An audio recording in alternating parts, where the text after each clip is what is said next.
very simple, right? We are looking for a problem, and then we are looking for the users that actually have this problem. So we're looking for their perception of the problem, not our perception. Our perception is excellent sample of one person. And what we really would like to get is the feedback, collecting feedback from other people so we can understand their perception of the problem and then build a solution for that. So that's the journey. Now the way story is very simple. When we start, that's the magic of Waze. This is how we started, right? That was the map of Israel when we started. That was the map of Dublin. That was the map of anywhere when we started, blank page. And when driver drove, we actually collected GPS data from the device itself, so we can create the map out of that. And we collected that from many people and started to look like that. So if I will tell you that this is a traffic circle, it looks like a traffic circle, right? And essentially, if we will look at a more dense area, that will be main road versus street. And if we will see, an intersection that no one is making a right turn, then we can figure out that no right turn is allowed. And if we will see a road that there are 100 people going into one direction and there is no one else coming the other direction, that will be one-way street. And a road that there are 100 people going into one direction and only 5 coming the other direction, that turns out to be one-way street in Tel Aviv. So this is how we drive. Later on, when we launched globally, we realized that we actually need to readjust the algorithm to support some other places. And so the system actually created a map out of that. And then we enable map editing tools that allow people to provide with street names and house numbers and points of interest and so forth that make the map nearly complete.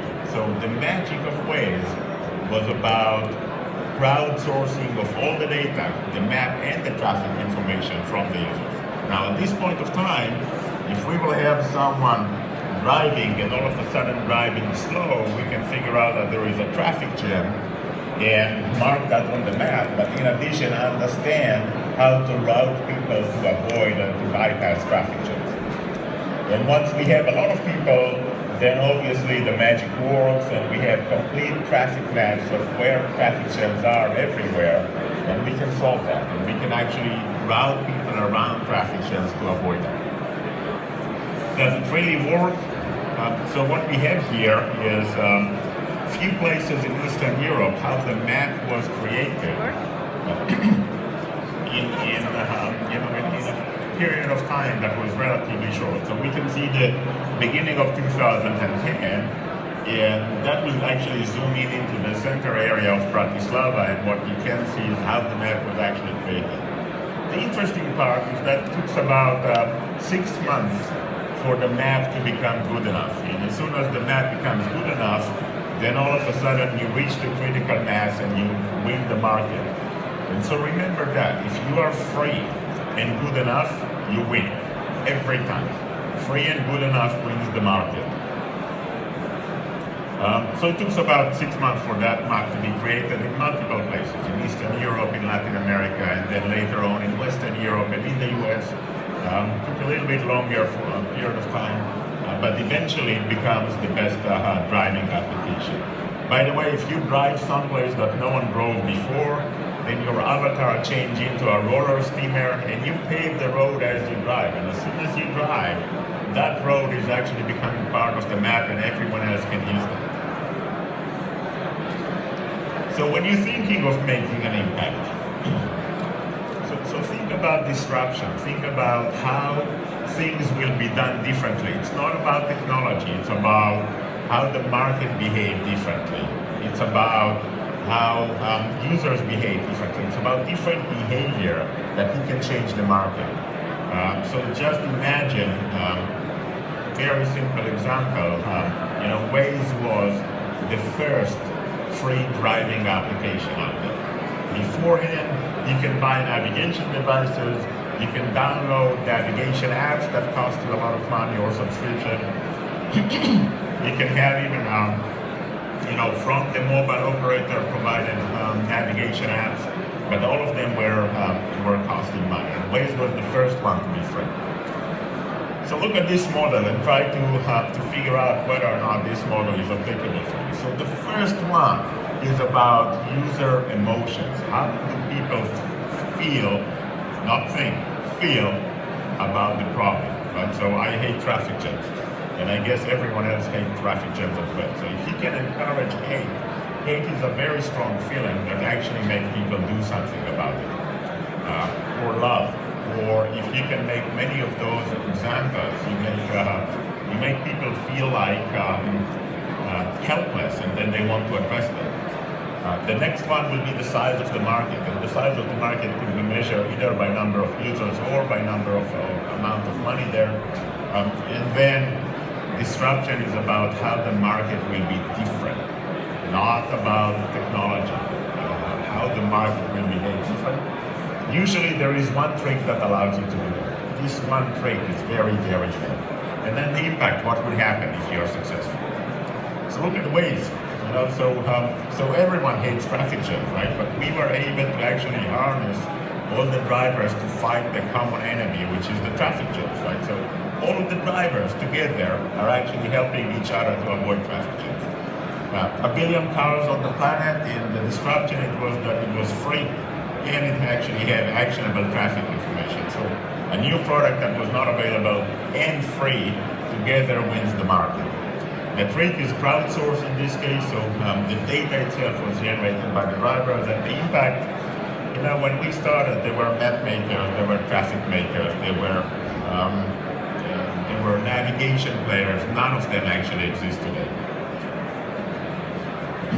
Moving, which by the way, the CEO of Movit will be speaking on a different stage at 12:30, is like Waze, but for public transportation.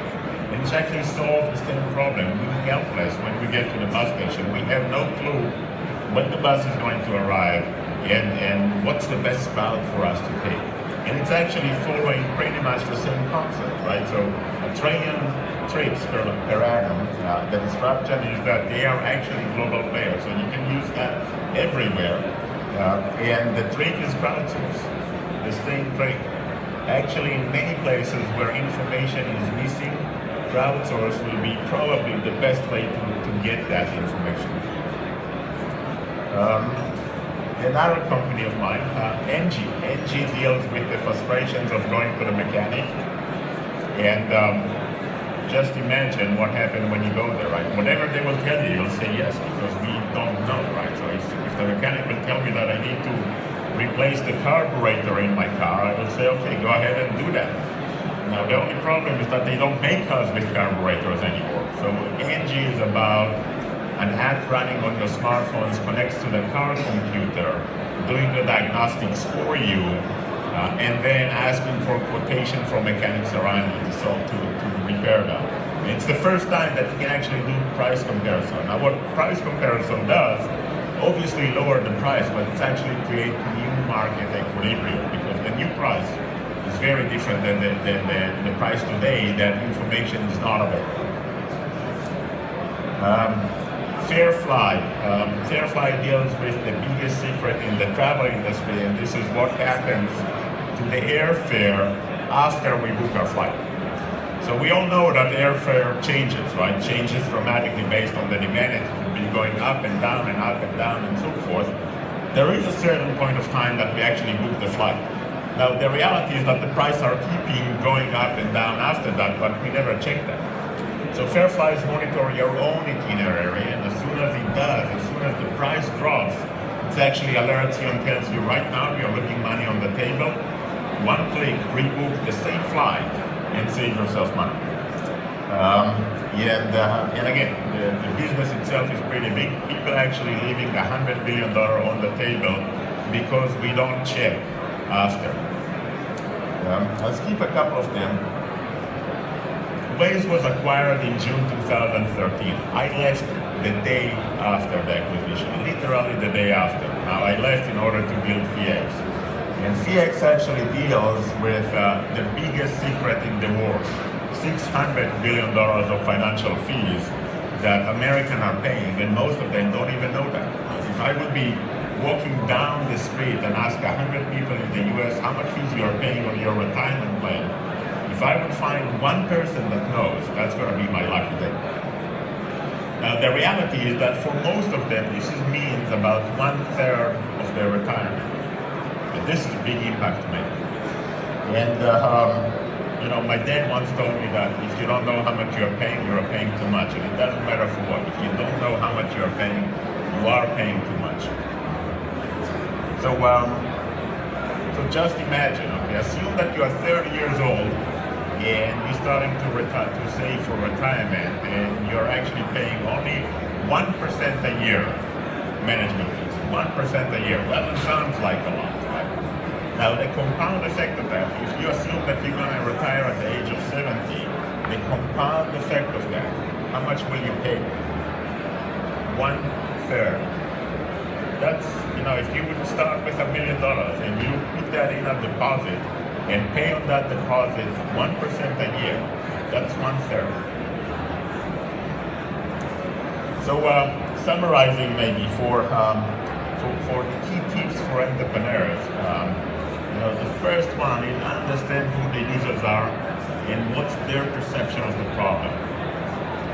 Make your mistakes fast, and that means that the biggest enemy of good enough is perfect, right? If you try to build something perfect, then someone else that is good enough is going to win the market.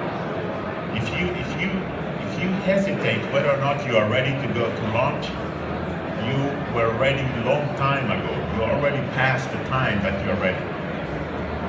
The DNA and the mission define your journey, and and make that journey count.